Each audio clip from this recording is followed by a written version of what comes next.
good morning to all of you. Welcome to ICANN 2020 and 2021. Here we discuss the Press Information Bureau official news. Today is 17 अगस्त 2020 के हम news देखेंगे कौन कौन से important है। पहली न्यूज़ है 6th शेड्यूल से रिलेटेड है। अभी क्या हुआ है कि अरुणाचल प्रदेश जो है वो डिमांड कर रहा है कि उसको एक ऑटोनोमस काउंसिल और जो शेड्यूल 6 है उसमें उसको जगह दी जाए। 6th शेड्यूल और आर्टिकल 371A के अंदर वो अपनी परमिशन लेने के लिए डिमांड कर रहा है कि हमें उसके अंदर डालो। Arunachal Pradesh is a 5th schedule state currently, अभी ये 5th शेड्यूल में आता है और the 6th schedule is applied. जो 6th शेड्यूल है वो हमारी वो इन 4 स्टेट में है। 4 स्टेट 6th शेड्यूल के अंतर्गत आते हैं, असम, मेघालय, मिजोरम एंड त्रिपुरा। ठीक है।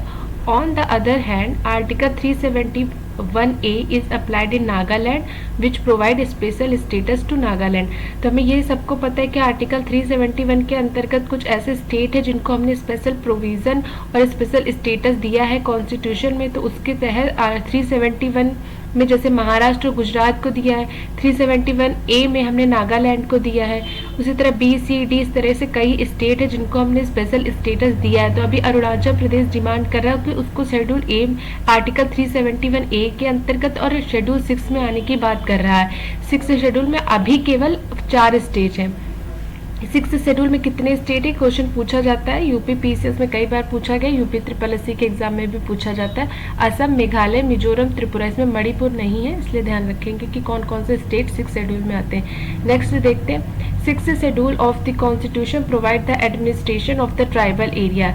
जो 6th शेड्यूल है वो ट्राइबल एरिया को एडमिनिस्ट्रेशन प्रोवाइड करता है, जिसमें से ये स्टेट है हमारे 4, to safeguard the right of the tribal protection, जिससे कि जो ट्राइबल प्रोटेक्शन है उनके राइट को कंजर्व किया जा सके इन स्टेट में। और जो स्पेशल प्रोविजन प्रोवाइड किए गए हैं इनको शेड्यूल 6 में वो आर्टिकल 244 यानी कि 244 सबसेक्शन 2 के अंतर्गत और आर्टिकल 275 सबसेक्शन 1 के अंतर्गत कॉन्स्टिट्यूशन में इनको स्पेशल राइट प्रोवाइड किए गए हैं कि वो इन स्टेटों में क्या होता है एक ऑटोनोमस जो काउंसिल होती है वो भी ये इस्टेब्लिश कर पाएंगे। तो the tribal in the above state have not assimilated much with the life and way of the other people in these state। तो कोई और इन्हें डिस्टर्ब ना करे, इसलिए उनके राइट को कंजर्व करने के लिए वहाँ पे इनको स्टेटस दिया गया है। ठीक है। तो ये हमारा 6th शेड्यूल था। Administration in the 6th schedule देखो, the tribal area in the 6th schedule are have been constitute as constitution district. ये लोग अपने इनके जो शेड्यूल है वहाँ पे वो लोग एक ऑटोनोमस काउंसिल है उसको मतलब डेवलप कर सकते हैं। और ये तब डेवलप होगा जैसे इनके पास कई राइट हैं। जो 6th शेड्यूल में अभी जो इसमें ऑटोनोमस डिस्ट्रिक्ट है वो केवल 10 डिस्ट्रिक्ट है, जैसे 3 असम में है, मेघालय मिजोरम में 3 है और 1 त्रिपुरा में ऑटोनोमस डिस्ट्रिक्ट है। ठीक है। तो जैसे राइट ऑफ ट्राइबल जो राइट होते हैं उनके इंटरेस्ट को प्रोटेक्ट करने के लिए ऑटोनोमस डिस्ट्रिक्ट काउंसिल को स्थापित किया जाता है। अभी 10 है, जैसे कि हमने अभी देखा कि असम में 3 है, मेघालय में 3 और मिजोरम में 3 है और त्रिपुरा में 1 है ऑटोनोमस डिस्ट्रिक्ट काउंसिल। तो यहाँ पे क्या होता है कि गवर्नर के अप्रूवल लेने के बाद ही ये ऑटोनोमस डिस्ट्रिक्ट काउंसिल कोई लॉ बना सकती, बिना गवर्नर के अप्रूवल के कोई काम नहीं कर सकती। और जैसे कि पार्लियामेंट हो गई या फिर स्टेट लेजिस्लेचर हो गया, वो कोई कानून बनाता है तो इन पे तब लागू होगा, इन ऑटोनोमस डिस्ट्रिक्ट में तब लागू जब गवर्नर या फिर प्रेसिडेंट उसे अप्रूवल दे दे। तो इन दोनों में से कोई एक अप्रूवल दे देगा तभी ऑटोनोमस डिस्ट्रिक्ट काउंसिल में जो लॉ बनाया जाएगा पास बाय द पार्लियामेंट और द स्टेट लेजिस्लेचर, तो वो तब अप्रूव होगा। ठीक है। अभी हमने यहाँ पे देखा कि ऑटोनोमस जो डिस्ट्रिक्ट काउंसिल हमारी वो कहाँ कहाँ पर है। मेघालय में 3 है, मिजोरम में 3 है और त्रिपुरा में 1 है और असम में 3 है। तो ये हमारा था पूरा आर्टिकल 6th शेड्यूल से रिलेटेड। आगे देखें, ये कंपोजिशन की बात कर रहे हैं कि इसमें 30 मेंबर होते हैं, जिसमें से 4 जो होते हैं नॉमिनेटेड बाय द गवर्नर और 26 जो होते हैं वो आपके जो एडल्ट फ्रेंचाइजी होते हैं उनसे लिए जाते हैं। ठीक है। नेक्स्ट देखते हैं नेक्स्ट यहाँ पे हमने एक रिवीजन के लिए लिख दिया है कि आर्टिकल 371 में कौन कौन से स्टेट को स्पेशल स्टेटस दिया गया है।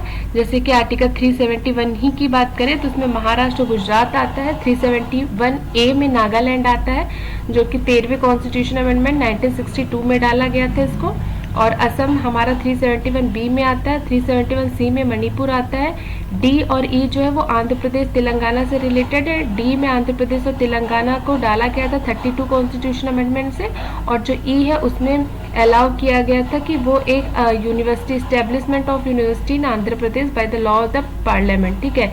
तो डी और ई आंध्र प्रदेश से रिलेटेड है। एफ में हमारा सिक्किम आता है, जी में हमारा मिजोरम आता है, एच में हमारा अरुणाचल प्रदेश आता है जो 55th कॉन्स्टिट्यूशन अमेंडमेंट 1986 से डाला गया था इसको, अरुणाचल प्रदेश को, और जे में हमारा कर्नाटका आता है 98 कॉन्स्टिट्यूशन। तो पूछा जाता है कि इसमें से किन किन स्टेटों को, अगर आपके पास 4 ऑप्शन दे दिया जाए कि क्या केरल को है या फिर और कोई स्टेट साउथ को दे दिया, तमिलनाडु केरल हो गया, तो इन सबको नहीं, केवल जितने हैं वो यहाँ पे आप एक बार रिवीजन कर लो कौन कौन से हैं, ठीक है। नेक्स्ट देखते हैं।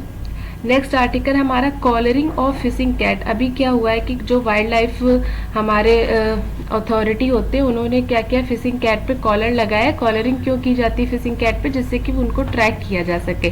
किसी भी एनिमल में कॉलरिंग लगाने का मतलब होता है उसको ट्रैक करना, जिससे कि जो वाइल्ड लाइफ अथॉरिटी है उनके हैबिटेट के बारे में उनको पता चल सके, जिससे कि वो उनको कंजर्व अच्छे से कर सके। तभी कोरिंगा वाइल्ड लाइफ जो आंध्र प्रदेश में, उसमें 10 में ये लगाया है उन्होंने। और जो ये हमारी फिशिंग कैट होती हैं वो जो हमारे घर में बिल्लियाँ होती हैं उससे 2 गुना साइज में होती हैं, और ये मिलती कहाँ कहाँ पे, ये सुंदरवन में, गंगा ब्रह्मपुत्र डेल्टा में और वेस्टर्न घाट में मिलती हैं, ठीक है। और आगे देखते हैं इनको थ्रेट किस लिए है। इनको थ्रेट है हैबिटेट डिस्ट्रक्शन की वजह से, श्रिम्प फार्मिंग की वजह से, हंटिंग रिचुअल प्रैक्टिसेस की वजह से, पूचिंग और पॉइजनिंग की वजह से इनको थ्रेट है। इनका हैबिटेट हमने देख लिया, गंगा ब्रह्मपुत्र के डेल्टा पे, सुंदरवन में, वेस्टर्न घाट में और हिमालय में, ठीक है। नेक्स्ट देखते हैं IUCN की रेड लिस्ट में क्या स्टेटस है फिशिंग कैट का, तो वो वल्नरेबल है। और अभी साइट्स में क्या है, अपेंडिक्स 2 में है, और Indian wild life protection act 1972 के अंतर्गत ही शेड्यूल 1 में है, ठीक है। तो ये भी पूछा जाता है। नेक्स्ट देखते हैं। नेक्स्ट है स्वास्थ्य पोर्टल। स्वास्थ्य पोर्टल क्या होता है, अभी क्या है कि यूनियन ट्राइबल अफेयर मिनिस्ट्री ने लॉन्च स्वास्थ्य पोर्टल को लॉन्च किया। इसमें क्या होगा कि ट्राइबल मिनिस्टर ने ट्राइबल लोगों के प्रोटेक्शन के लिए जैसे हेल्थ और न्यूट्रिशन से रिलेटेड इंफॉर्मेशन जो है वो उनको प्रोवाइड कर सके इस स्वास्थ्य पोर्टल के तहत, तो इसको ट्राइबल मिनिस्ट्री ने लॉन्च किया है। This portal will be manage by ministry of tribal affair. Centre of excellence, इसमें एक सेंटर ऑफ एक्सीलेंस है for knowledge management in health और न्यूट्रिशन। तो नॉलेज इसमें देंगे किसके बारे में, हेल्थ और न्यूट्रिशन के बारे में ट्राइबल लोगों को। सृजन मिनिस्ट्री ऑफ डिफेंस का पोर्टल है, जिसमें से हम क्या करेंगे, जितने भी डिफेंस के इक्विपमेंट हम इंपोर्ट करते हैं तो सृजन में हम उनकी डेटा को रखेंगे। जितने भी हम लोग इंपोर्ट करते हैं तो डिफेंस में उनकी जानकारी यहाँ पे हमें मिलेगी सृजन पोर्टल में। नेक्स्ट देखते हैं। नेक्स्ट इम्पॉर्टेंट है इजराइल और UAE की डील। अभी क्या हुआ है कि इजराइल को मुस्लिम कंट्री जितने भी होते हैं अरब देश के, तो वो इनको पसंद नहीं करते इजराइल को। क्यों? क्योंकि मुस्लिम कंट्री इजराइल को नहीं पसंद करते, क्योंकि जो इजराइल है वो पैलेस्टीन है जिसकी ज़मीन को इसने हड़प लिया था। तो उस वजह से यहाँ पे इजराइल से किसी का भी डिप्लोमेटिक रिलेशन नहीं है। बट अभी क्या हुआ है, अभी UAE ने उसके साथ एक डिप्लोमेटिक रिलेशन को बनाया है, और इस जो एग्रीमेंट हुआ है उसको अब्राहम एकॉर्ड कहा जा रहा है।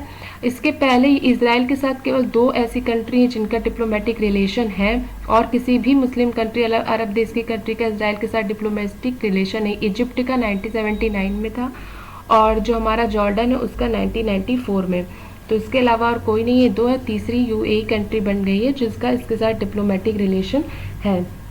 वेस्ट बैंक को हड़पने का प्लान जो है वो अब इजराइल ने गिव अप कर दिया है इससे एग्रीमेंट के बाद UAE से, ठीक है। तो वेस्ट बैंक के बारे में जान लेते हैं कि वेस्ट बैंक कहाँ पर है। ये एक लैंड लॉक्ड टेरिटरी है near the Mediterranean coast of western Asia. तो वेस्टर्न एशिया का ये लैंड लॉक कंट्री है वेस्ट बैंक। और वेस्ट बैंक के आप अगर ईस्ट में जाओगे तो जॉर्डन है, साउथ वेस्ट और इसके नॉर्थ में आपको इजराइल मिलेगा। वेस्ट बैंक की लोकेशन बहुत इंपॉर्टेंट है, इसमें मैप नहीं डाला है बट आप इसको गूगल करके देखोगे वेस्ट बैंक की इंपॉर्टेंट लोकेशन क्या है। क्या ये मेडिटेरियन सी को टच करता है? तो नहीं, ये मेडिटेरियन सी को टच नहीं करता, बट जो डेड सी का पार्ट है वो उसके शोर को टच करता है। तो आगे देखेंगे, इम्पावरिंग ट्राइबल ट्रांसफॉर्मिंग इंडिया, ये क्या है? ये भी मिनिस्ट्री और इसको लॉन्च किया नीति आयोग ने, ये मिनिस्ट्री ऑफ ट्राइबल का ही इनिशिएटिव है। इसमें क्या करेंगे, इसमें ऑनलाइन डैशबोर्ड तैयार किया गया है जिसमें डेवलप किया गया इसको centre of excellence of data analytic, जो कि नेशनल इंफॉर्मेटिक्स काउंसिल के अंतर्गत आती है। और जो हमारे ट्राइबल हैं उनके लिए इसमें जानकारी मिलेगी। ये उनका एक डैशबोर्ड है एम्पावर करने के लिए ट्राइबल को, तो ये भी है एक डैशबोर्ड है ट्राइबल पीपल्स के लिए। इसको लॉन्च ये किस मिनिस्ट्री के अंतर्गत? मिनिस्ट्री ऑफ ट्राइबल अफेयर के अंतर्गत। तो ये न्यूज़ में थी। नेक्स्ट देखते हैं price monitoring and resource unit. Price monitoring and resource unit होता क्या है set up in the Karnataka. अभी इसको कहाँ सेट किया गया है? कर्नाटका में। किसके अंतर्गत सेट किया जाता है ये price monitoring? Actually price monitoring का मतलब होता है जैसे आपका ड्रग है उसके प्राइस को मॉनिटर करना, ठीक है, रूल और रेगुलेशन बनाती है। ये प्राइस मॉनिटरिंग और रिसोर्स यूनिट करती है। किसके अंतर्गत आती है? नेशनल फार्मास्यूटिकल प्राइसिंग अथॉरिटी के अंतर्गत। और इसका डिपार्टमेंट ऑफ फार्मास्यूटिकल है। और ये किस मिनिस्ट्री में आती है? Ministry of chemical and fertiliser में, ठीक है। तो what are the price monitoring and resource unit? PMRU क्या होता है? It is registered as a society and shall function under the direct control and supervision of state drug controller, ठीक है। और ये जो है फंड जो इसको मिलता है ये यहाँ से मिलता है नेशनल फार्मास्यूटिकल प्राइसिंग अथॉरिटी से, ठीक है। नेक्स्ट देखते हैं, what other state have pharmaceutical. जो ये हमारे price monitoring and resource unit है ये और कहाँ कहाँ पर है? तो नेशनल फार्मास्यूटिकल जो हमारी नेशनल फार्मास्यूटिकल प्राइसिंग अथॉरिटी है NPPA, under its central sector scheme named consumer awareness publicity and price monitoring. इसकी ये सेंट्रल सेक्टर स्कीम है जिसके तहत ये जो है वो PMRU को डेवलप करता है। अभी कर्नाटका के पहले ऑलरेडी 12 स्टेट में ये डेवलप हो चुकी हैं, जिसमें से 12वां स्टेट हमारा जम्मू कश्मीर अभी लेटेस्ट जोड़ा गया था, उसके पहले 11 थे। तो अभी अगर कर्नाटका को मिला लिया जाए तो टोटल कितने हो गए? 13। और इसका प्लान क्या है? पूरे 36 स्टेट और यूटी में इसको डेवलप करना है, ठीक है। तो ये हमारा आर्टिकल हो गया आज का। तो आज के लिए बस इतना ही। Thank you for listening and